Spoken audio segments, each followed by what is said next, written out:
Hello, in this video, I want to talk about lubing mechanical switches.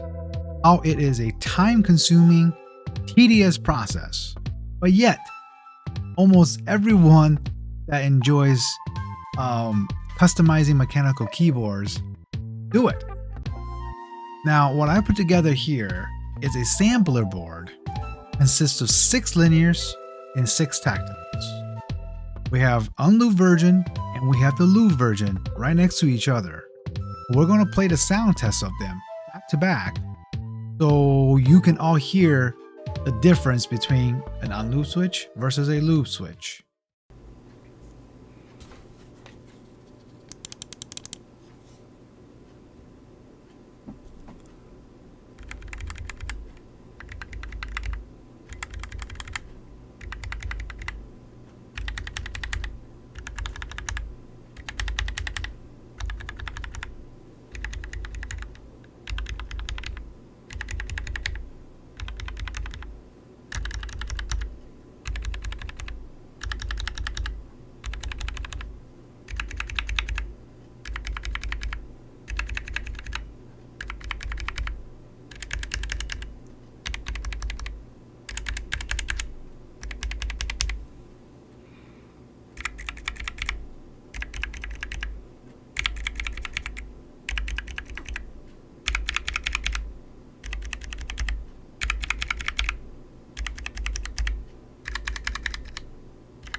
So after doing this little sound test on these lubed versus unlubed switches, what I noticed is the 2 switches that benefits the most from lubing are the Gateron Reds and the Gateron Browns. Now, the ones I had on the board here are just your basic Gateron switches, not the Pro version, not the Cap, neither of those. So I guess if you, they just feel so different, and they sound so much better. Like the stock version of Gateron Reds and Browns, they got that scratchy feeling. I don't find them to be good switches, but after you take the time and lube them, they really come to life. So I guess my recommendation is if you plan on using Gateron Reds or Gateron Browns as budget switches, I highly recommend you lubing them. Now, I think lubing benefits all the switches that we tested on the board.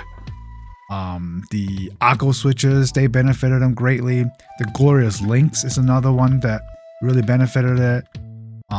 Glorious Panda as well. The Kale Purple, I don't see that much difference in the feel after lubing.